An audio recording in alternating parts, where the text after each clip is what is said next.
podcasting during school when my house is quiet enough to work, this is Reimagining Hustle, a podcast for entrepreneurial parents creating a life where business and parenthood live peacefully in the same space.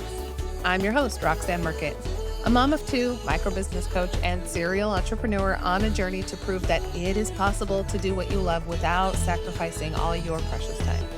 Let's do this. Welcome back to Reimagining Hustle. I am already thrilled to chat with my guest today. I have Jo Harris with me. Jo, how are you? Hi, I'm good and I'm really excited to be here. So thank you for having me. Oh my heavens. We were talking before we started the recording that it's nice to find other moms in the entrepreneur space because it's just it's like this little corner of the world that nobody knows exists. And so it's fun to have you here. So Jo, will you just dive in? Will you tell us about you? Tell us about the work you do in your journey to get there? Yeah, sure. So I have two businesses that my husband and I actually run together. And yeah, so one of them is a digital agency, and we offer copywriting and video to help other businesses become more profitable.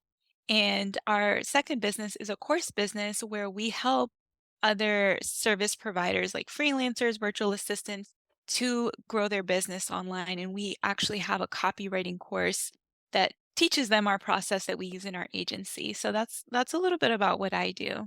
That's so cool. So how did you get to that? I mean, I feel like you don't just wake up one day and be like, hey, I'm going to start both of these businesses with my husband. Like, how'd you get there? Will you tell us a little bit about the process to get to where you are today?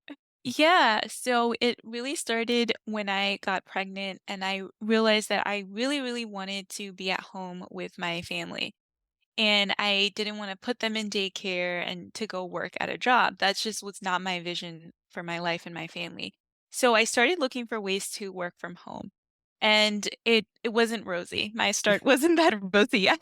I had a job. My first job was like as a call center agent, and then I tried looking into like other stuff and try to start a blog. You Yeah. know. Oh, yeah. Oh, I do know.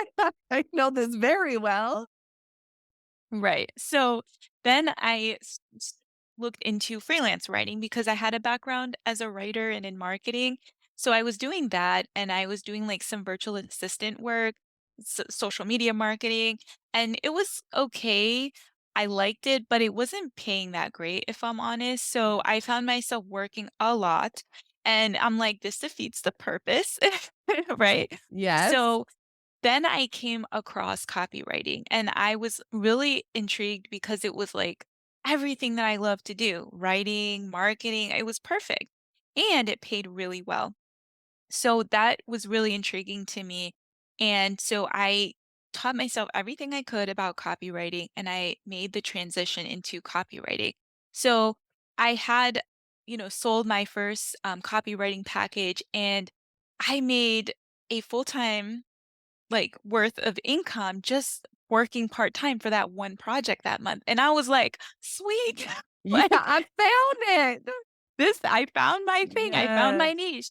So it's not about the money, but more so the fact that by earning more, I could have a more sustainable business and be there for my family. So it's more so like what the money could do as a tool, not so much the money itself. Mm. Um, so from there, I actually started working in-house and I became a copywriter, still remote, for another company, like a virtual company. And I did that and then transitioned into doing our own businesses full time, which is what we do now, and we love it. That's amazing. That's amazing too. And how fun to have that. Um, I don't know. It feels like this aha moment, right? Where you're like, oh, Yeah. here we go. We found it. We found it. That's Yeah. incredible. So you've had this interesting kind of almost curvy journey to get to where you are. Yeah. What does success look like then? I mean, you mentioned, it's more about the money, what the money can do for you, but is success more than that for you? I hear this question a lot and I try to think about it and it stumps me because I honestly don't have an answer for what success means to me. I've probably given answers before, but I don't feel like I have like a concrete this is what it is, right? It's so out there. But for me, I just want to enjoy my life. To be honest. Yes. I just Yes. want to enjoy life because otherwise, like, if we're gonna be here just, like, miserable in our day to day, what's the point, right? Like, we wanna we wanna enjoy. So Yeah. it's like, yes, we have to go to work and fulfill our responsibilities, but within that, like, let's make it enjoyable, right? And help people along the way and be a blessing to somebody else, not just for ourselves, but to help other people too. Yeah, it's refreshing to hear you say you're not quite Oh, sure, but I mean, to hear you describe it as well, I feel like you just described success as a feeling, right? Like what that feels like to you. So, yeah, and you have kids as well? Tell me how I many kids you do. have. I have 3. 3 kids. Okay, how old are they? Can I ask? Yeah, so 3, 2, and, my youngest is almost 8 months. Okay. Oh my goodness, that's so fun. So you are busy mama running 2 Yeah. businesses, doing a lot, living life, doing all the things. How has being a parent during this journey changed you as a person? Mm. That's a you really stumped me with that one. That well, you're welcome, I think. I think that the way that it has changed me is, like, it has forced me to restructure my priorities. Ooh. So, I love work, and my husband, he's the same way, so it's kind of funny, but I've had tendencies of, like, workaholic tendencies, and my kids force me to put work aside and realize, like, that's not what's most important. Mhm, And one of the things that I feel like it's like I see a lot, with other moms and parents that work from home, and it saddens me, but it's like they look at their kids as an inconvenience at times. They may not, like, say it, but the way it comes out in, like, their mannerisms, how they talk about it, and to me, I see them as a blessing and the reason why we wanna work from home, right? mhm. They're not an obstacle to working. It's like that's the reason why we're doing it, because we want to be able to have that balance, so yeah. That's I like that. I like that a lot. So you started your businesses after your babies were born, right? Is that right? Did Kind I of, get my timeline right? no, that's about right, like, when I Okay, was pregnant is kinda when I started looking into it, but then, like, got it. after my first one was born, when I was, like, pregnant with my second, that's kind Yeah. of when I, like, really got into it, and yeah. Got it. So you were birthing babies and businesses all at the same Yeah. time. Do you find there's a lot of I don't know, for me at least, this is the way that I see it is that starting a business is an awful lot like having a child, that it kind of consumes every Sometimes. thought, that it's you Yeah. have to kind of give birth to it and you have to have you found the same? Oh, yeah, yeah. So it's funny because this year I created an online course for Mhm. copywriting, teaching Yeah. other people how to write copy and offer it as a service. So it's funny because I was pregnant, kind of like no, or was did I just I think I really started working on it seriously after I gave birth. And I told my husband it felt like pushing out another baby. Yes. Yes. In, like, not a physical way, but more so in, like, the mental strain because, like, I had to finish it in, like, a certain amount of time because um, I had beta sold the course, like, before I actually, like, put it Yeah. out. So I had to stick to that timeline that I promised my students. So Yeah. it for which was a good thing because it forced me to, like, be really proactive with it, but it was also, like, a lot. I'm not sure if I would do it the same way again in the future. Yes. Yes. But it does give you that kind of it's like having that Yeah, due date, right, looming over you. exactly. You can't escape it. Oh, you can't escape it. That's amazing. Joe, do you ever experience guilt around parenting and entrepreneurship? I used to a lot.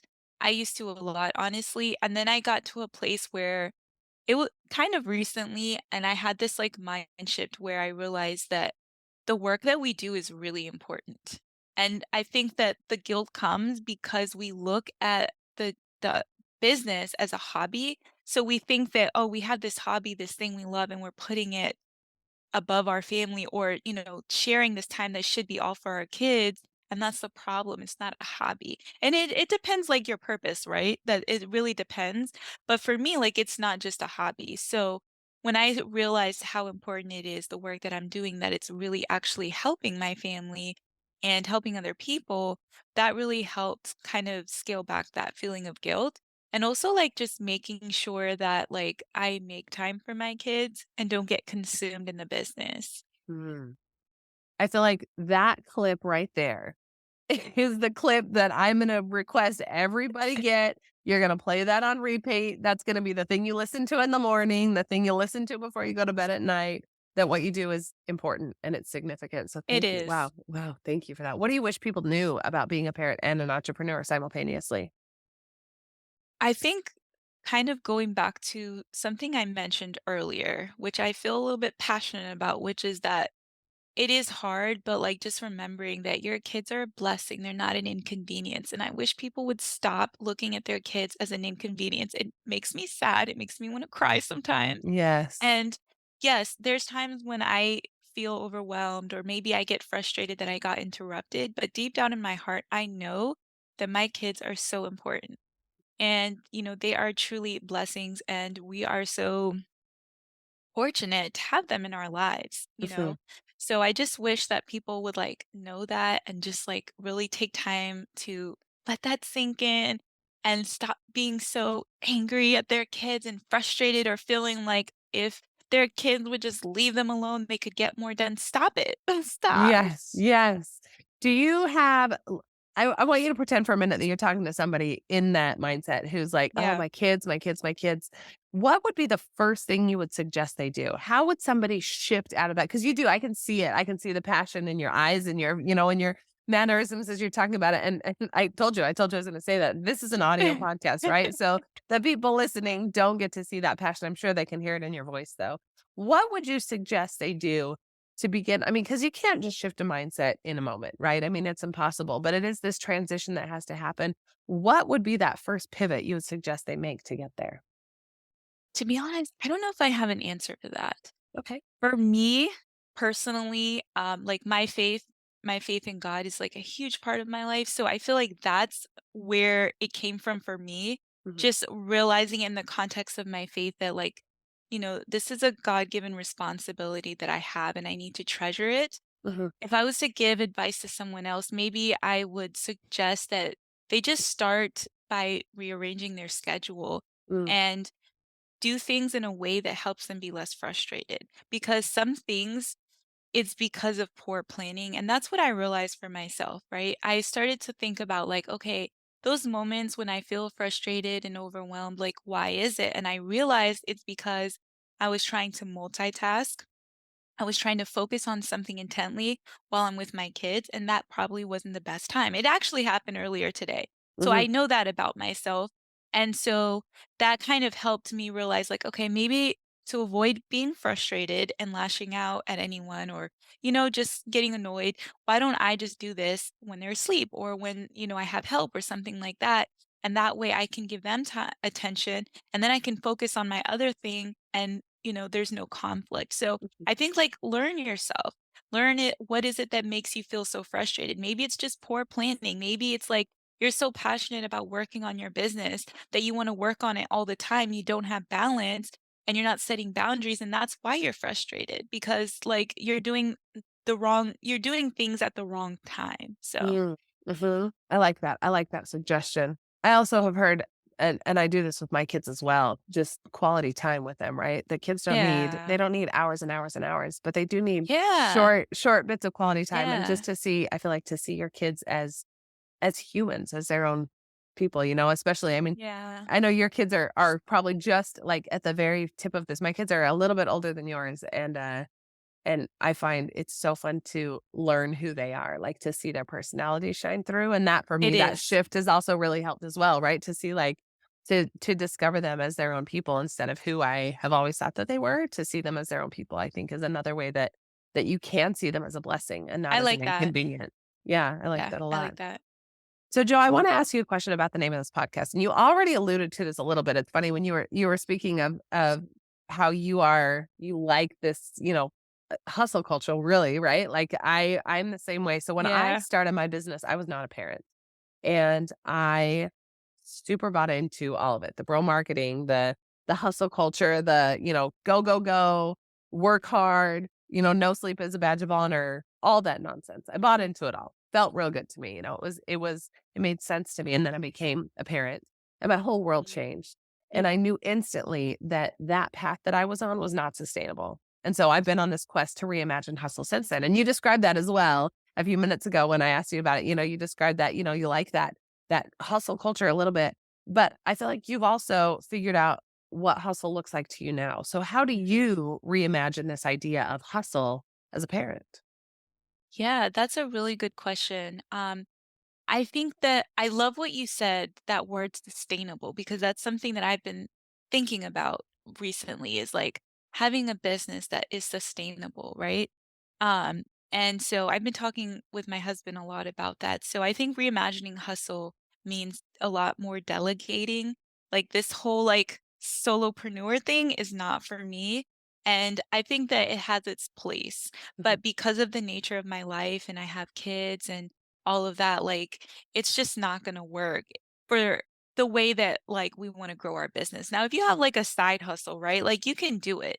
But Mhm. if, like, you really want to grow your business into something that's gonna sustain you full time and that's all you wanna do, you don't want to, work or do something else, then you are gonna need some help. Otherwise, you could run yourself into the ground. So I don't wanna be one of those people, working 40 hours a week in my business, doing all these like minuscule tasks. Like at first, you might need to do that, but I think like pulling back and like delegating is a big part of reimagining hustle, in my opinion. That's such a great take. It reminds me of a text I got from a good friend of mine who's also in this entrepreneur and motherhood world. Just yesterday, in fact, I was checking in on her and I asked her how she was doing. Kate, if you're listening, hey, I love you.